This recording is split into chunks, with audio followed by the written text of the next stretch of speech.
السلام علیکم دوستوں، میں ہوں آصف رضا اور آپ میرا یوٹیوب چینل دیکھ رہے ہیں۔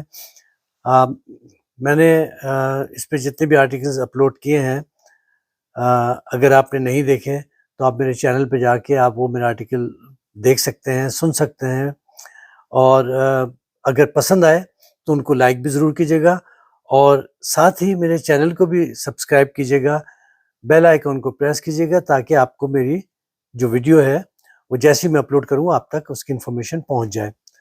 تو چلیں بغیر تاخیر کے اپنا یہ آرٹیکل شروع کرتے ہیں۔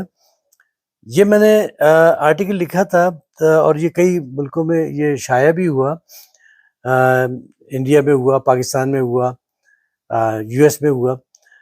تو مجھے یہ آرٹیکل ویسے خود بھی بہت پسند ہے، اور یہ سب باتیں جو ہیں وہ ہماری زندگی سے بہت قریب ہیں۔ آپ جب اس کو سنیں گے تو آپ کو یقیناً یہ پسند آئے گا۔ تو چلیں تاخیر کیے بغیر میں شروع کرتا ہوں اپنا آرٹیکل۔ میں فیملی قاعدہ اس لیے رکھا ہے کہ اس کے سارے چیزیں جو مزاحیہ انداز میں اور طنز و مزاح کے حساب سے میں نے لکھا ہے، یہ زیادہ تر فیملی سے متعلق ہیں، اور ان کا تعلق ہمارا روزمرہ معاملات کا ہمارے کسی نہ کسی انداز سے آپ خود کو بھی اس آرٹیکل کا حصہ محسوس کریں گے۔ تو چلیں شروع کرتے ہیں۔ فیملی قاعدہ۔ آپ نے زندگی میں بہت سے قاعدے پڑھے ہوں گے، مگر یہ قاعدہ یوں تو ہر گھر میں بچپن سے جوانی تک اور ادھیڑ جوانی سے جوان بڑھاپے تک پڑھا اور سمجھا جاتا ہے، مگر سمجھایا کم گیا ہے۔ یہ دراصل تعلیم بالغاں کے اس لازمی حساب کا غیر اہم حصہ ہے جسے ہم بہت سے گھریلو دانشوروں نے، جن کے نزدیک کی نظر کمزور تھی، ان کے نزدیک یہ مسئلہ سماجی نہیں بلکہ معاشی ذات ہے۔ آج ہم اپنے بڑے بچوں کو اس قاعدے کی بے قاعدگیاں بتاتے ہیں۔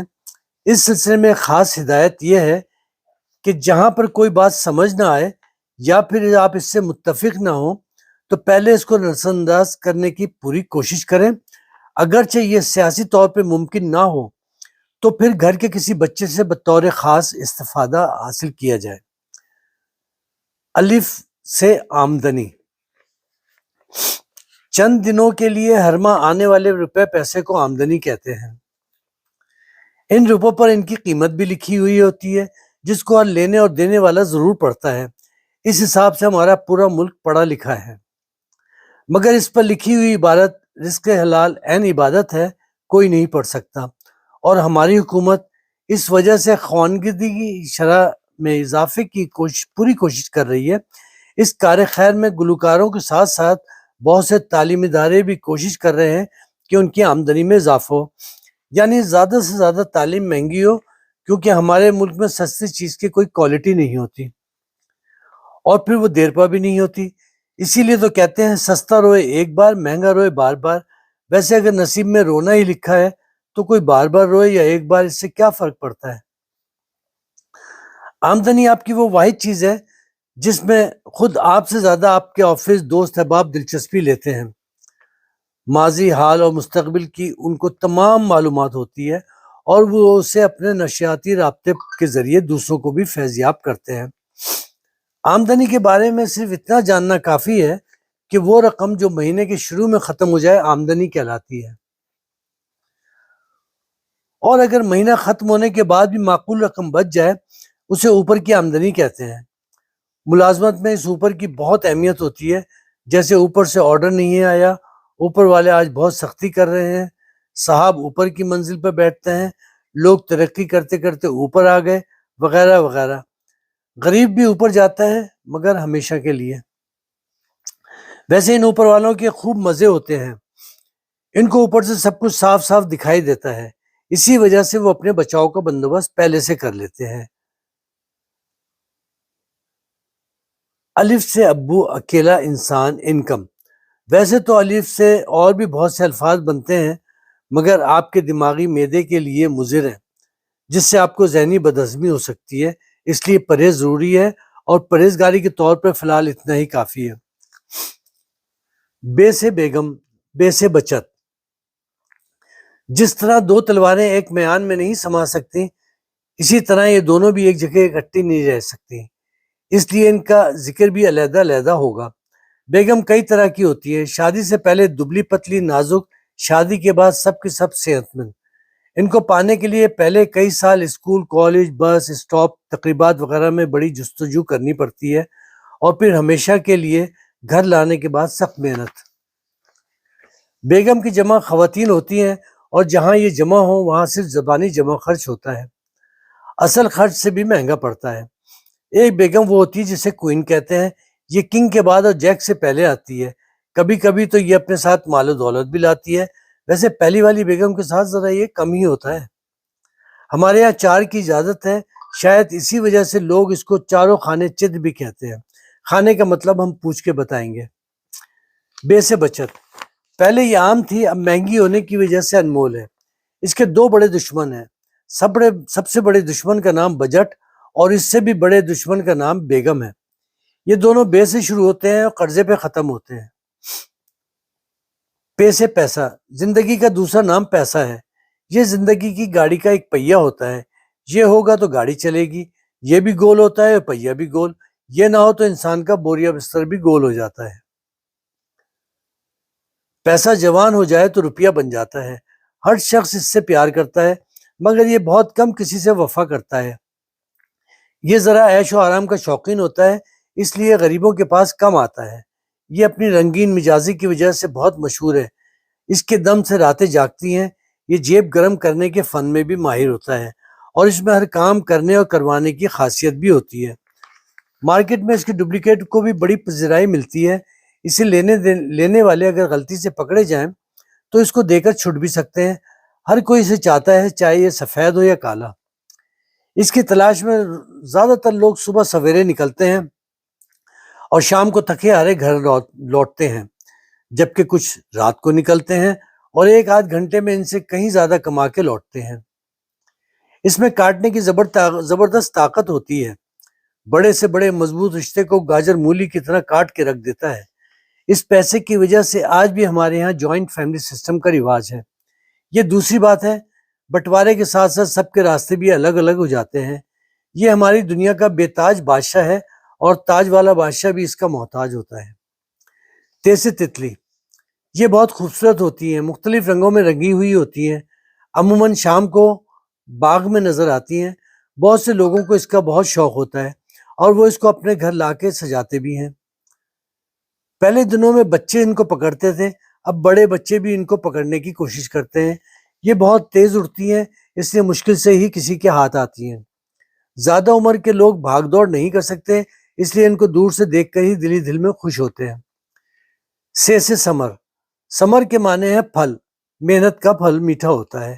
آج کل ڈاکٹرز میٹھا کھانے سے منع کرتے ہیں، کیونکہ میٹھا کھانے سے شوگر ہو جاتی ہے. اس لیے لوگوں نے محنت کرنی چھوڑ دی کہ نہ تو محنت کریں گے نہ ہی پھل ملے گا. ویسے بھی اچھا اور میٹھا پھل تو ایکسپورٹ ہو جاتا ہے، اور پھلوں کی دکان پر امرود، بیر، گنڈیریاں وافر مقدار میں بکتے ہیں. کہتے ہیں ایک سیب روز کھانے والا کبھی ڈاکٹر کے پاس نہیں جاتا، کیونکہ اس غریب کی ساری تنخواہ تو سیبوں پر خرچ ہو گئی، اور کوئی بھی ڈاکٹر ادھار علاج نہیں کرتا. وہ تو آپریشن سے پہلے پورے پیسے رکھوا لیتے ہیں. شاید ان کو بھی اپنی قابلیت پر پورا بھروسہ نہیں ہوتا، ورنہ کون بے وقوف ہوگا جو صحت یاب ہونے کے بعد پیسے نہ دے. جیم سے جاگیر، زمین کے جس حصے کے لیے آپس میں لڑائیاں ہوں اس کو جاگیر کہتے ہیں. اس جھگڑے میں جس کا کوئی کچھ نہ بگاڑ سکے اس کو جاگیردار کہتے ہیں. شہری جاگیردار لینڈ لارڈ کہلانا پسند کرتے ہیں، اور ان کے بچے تیز گاڑی چلانا.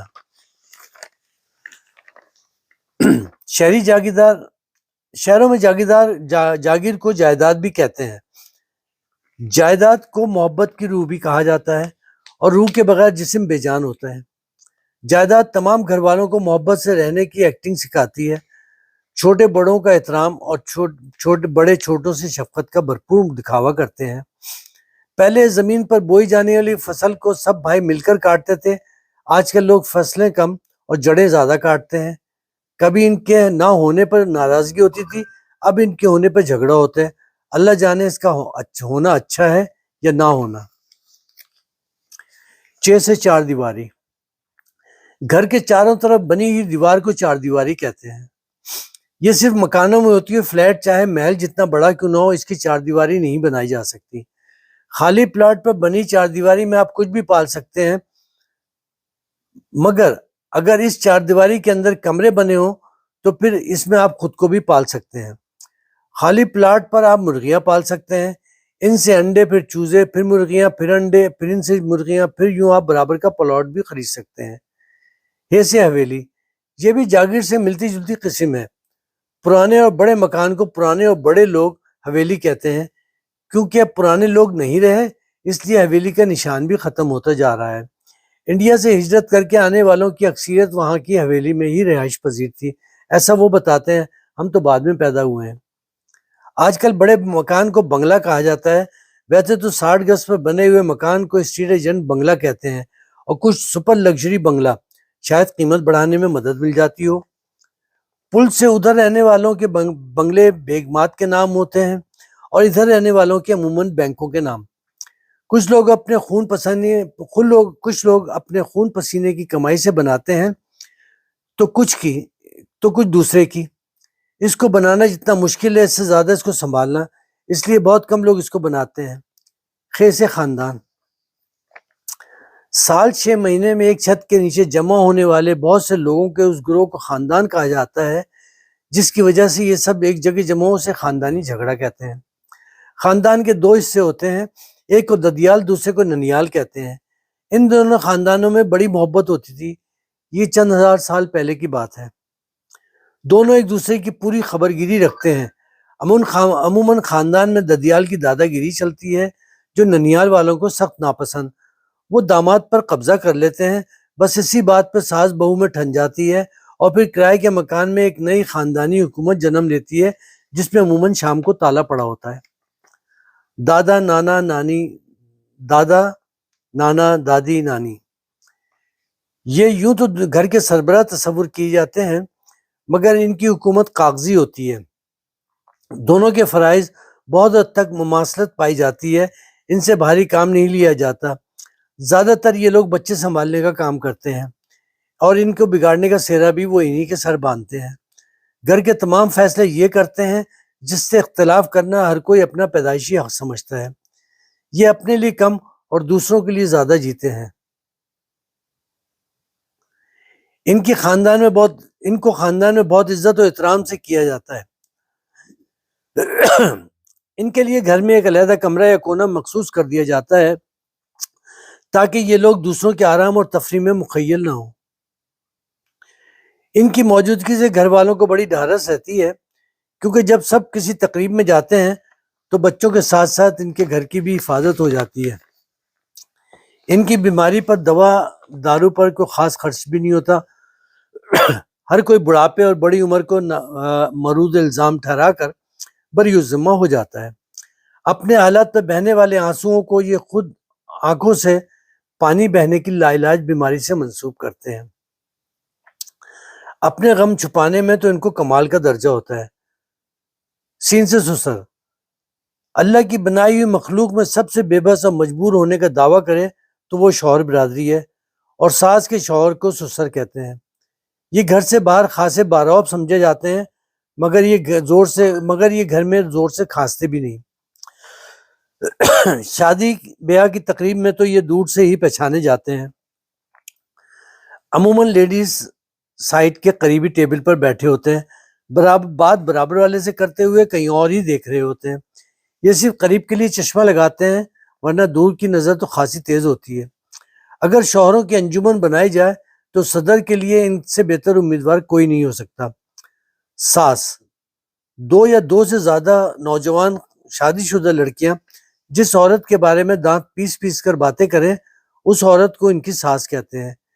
ان کی خوبی یہ ہوتی ہے کہ ان کو دریافت نہیں کرنا پڑتا، یہ آپ سے خود دریافت کر لیں گے، جی آپ کون، کیا کام ہے۔ لگے ہاتھوں ہم ان کو پہچاننے کی ٹپ دیتے ہیں۔ تقریبات میں اگر کوئی نازک لڑکی کسی بھاری بھرکم عورت کے پیچھے چلتی ہوئی گھبراہٹ کا شکار نظر آئے تو وہ بھاری بھرکم عورت اس کے ساس ہوگی۔ گاڑی میں سیٹ پر ادھیڑ عمر کی میک اپ زدہ خاتون براجمان ہو اور پیچھے کی سیٹ پر نوجوان لڑکی بیزار سے بیٹھی نظر آئے تو سمجھ جائیں کہ اگلی سیٹ والی خاتون ساس ہے، اور پیچھے بیٹھی ہوئی وہ بہو ہے۔ ساس میں حکومت کرنے کی زبردست صلاحیتیں ہوتی ہیں۔ ان کی سلطنت پڑوس میں رہنے والی بیٹی اور داماد کے گھر تک ہی نہیں بلکہ بیٹی کے سسرال تک سرحدیں جا کے ملتی ہیں۔ ان کے پاس پاندان ہی نہیں بلکہ گھر کی تمام وزارتوں کے قلمدان بھی ہوتے ہیں۔ ساس جب بہو ہوتی ہے تو اپنی ساس کو کنٹرول کرتی ہے، اور جب خود ساس بنتی ہے تو اپنی بہو کو کنٹرول کرتی ہے۔ ہر کامیاب شادی وہ ہوتی ہے جس میں بیوی نہیں ساس کو مٹھی میں کیا جائے۔ بہو، شادی کے ایک ہفتے بعد کچن میں کھانا پکانے والی دلہن کو بہو کہتے ہیں۔ اس قسم کی بہویں عموماً اپنے بچوں وغیرہ کی شادی سے فارغ ہو کر ہنی مون منانے جاتی ہیں۔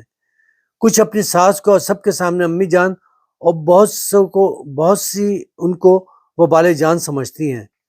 شاید ان کو روحانی علم پر دسترت حاصل ہوتی ہے، ورنہ ایک دبلی پتلی لڑکی پورے گھر کو اپنی انگلیوں پر کیسے نچا سکتی ہے۔ جس گھر میں بہو 12 بجے سو کے اٹھے سمجھ جائیں کہ ان کے صاحب بہادر گھر چلاتے ہیں، اور اگر صبح سویرے جگا دی جائیں تو پھر ان کے صاحب بہادر بے روزگار ہیں۔ چاند سی بہو کی تلاش میں سرگرم ساس اگر گھر کی ملازمہ کو نکال دے تو سمجھ لیجئے کہ بہو کی تلاش ختم ہو گئی، اور اگر اسی گھر میں دوبارہ ملازمہ رکھ لی جائے تو عقل مند کو اشارہ کافی ہے کہ بہو نے گھر کا انتظام ٹیک اوور کر لیا۔ اگر آپ کسی کے گھر بطور خاص جائیں اور چائے ساس لے کے آئے تو ان کے بیٹے نے لو میرج کی ہے، اور اب اگر بہو چائے پیش کرے تو بھی شادی ارینج میرج کہلائے گی۔ شادی کے بعد ساس بہو کی تعریف ہی تعریف کرے تو اس کا مطلب ہے کہ بیٹا اور بہو دونوں غصے کے تیز ہیں۔ بہو اگر شام کو گھر پہ نہ ملے تو شادی برابری میں نہیں بلکہ اوپر والوں میں ہوئی ہے، اور اگر سارا ہفتہ بما اتوار اور تہوار گھر پہ ہی ملے تو پھر شادی یقیناً نیچے والوں میں ہوئی ہے۔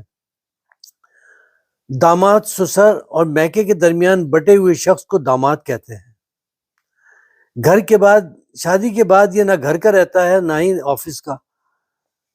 داماد کے آنے سے سسرال والوں کو ڈرائیور وتھ گاڑی کی سہولت میسر آ جاتی ہے، اور اچھے داماد کے ہاتھ آنے سے نہ صرف گھر کا نقشہ بلکہ محل وقوع بھی بدل جاتا ہے۔ نیک داماد وہ ہے جو سسرال کے کہنے میں ہو، ورنہ تو سارے مرد ایک سے ہوتے ہیں۔ ایسے رشتہ دار بغیر اطلاع کے کسی بھی وقت گھر میں آ سے دھمکنے والے کو رشتہ دار کہتے ہیں۔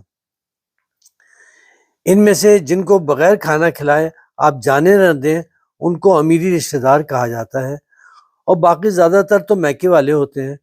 کچھ کو دیکھ کے آپ کھل اٹھتے ہیں، دل باغ باغ ہو جاتے ہیں، اچھے اچھے خواب آتے ہیں۔ یہ بیماری عموماً نوجوان رشتہ داروں میں زیادہ پائی جاتی ہے، مگر بعد میں مزید رشتہ داریاں بننے کے بعد خواب تو خواب، راتوں کی نیندیں بھی اڑ جاتی ہیں۔ سب سے زیادہ محبت دیار غیر میں رہنے والے رشتہ داروں کی جاتی ہے۔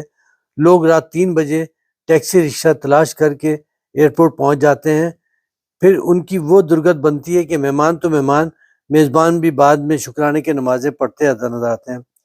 تو اب ہم اجازت چاہتے ہیں کیونکہ اچانک ہمارے یہاں ایک مہمان آئے ہیں اور ہم ان کو کھانا کھلائے بغیر جانے نہیں دے سکتے۔ سمندر کے پاس رہتے ہیں، اور پھر ساس سسر کی بھی تو ماں باپ کی طرح عزت کرنی چاہیے۔ تو دوستو، کیسے لگا آپ کو میرا یہ آرٹیکل؟ آپ اپنے کمنٹس میں بتائیے گا، اور اس کو اگر یہ آرٹیکل پسند آئے تو اس کو لائک ضرور کیجیے گا۔ امید کرتا ہوں آپ میرے چینل کو بھی سبسکرائب کریں گے۔ تو دوستوں، پھر انشاءاللہ ملتے ہیں اگلے کسی آرٹیکل کے ساتھ۔ تو پھر اجازت دیجیے، اللہ نگہبان۔